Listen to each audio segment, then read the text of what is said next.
President Obama now asking Congress for $500 million to train and arm the rebels fighting in Syria. This to try and stop the violence from spreading into Iraq. Administration saying it would vet members of the Syrian opposition to make sure that weapons don't fall into the hands of those militant ISIS forces. All part of a broader $65 billion request, which includes $1 billion on the Syrian front. Doug McElway's live in Washington on a lot of money here at the White House there. Doug, many of the president's critics are saying it's too little, it's too late. What does the White House say about that? That's right, Bill. For months now, in fact, a lot of Republicans have been pleading with the administration for a more active engagement with the moderate elements of the Syrian opposition. But they say that as the months have passed, so has that window of opportunity, allowing the extremist elements of the Syrian opposition to take control and spread their influence to the point where they now control many Iraqi cities. They control many of the border crossings into Syria and threaten many of the border crossings now into Jordan. All a consequence, they say, of the president's intentional conscientious and conscious decision to have a smaller footprint in the Middle East, a lack of engagement in the Middle East they maintain. Here's Senator Lindsey Graham on the record the other night.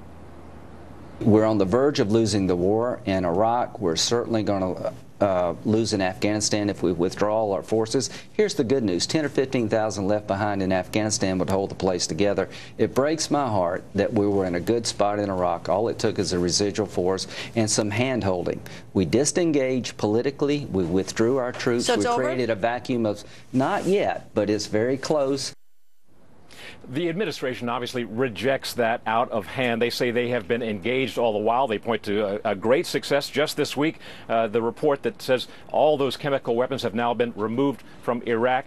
Again, they say they've been engaged thoroughly throughout the process. Here's Josh Earnest this week.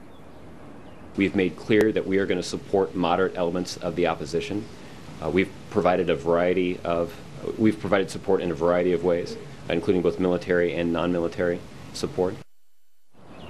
And no specific response yet from Congress to this request by the administration for $500 million to bolster the Syrian moderate opposition. Bill? Doug, thank you. Doug McElway on the North Lawn there. It's a tricky thing now, how you get this stuff in there. And ISIS have been in Iraq, and they're using the weapons that we left behind to help fortify the Iraqi military. And now they have, not all of them, but a good and substantial number. Tricky stuff. We're going to talk to Colonel Cowan coming up a little bit more in depth in that story in the next hour. And in the meantime,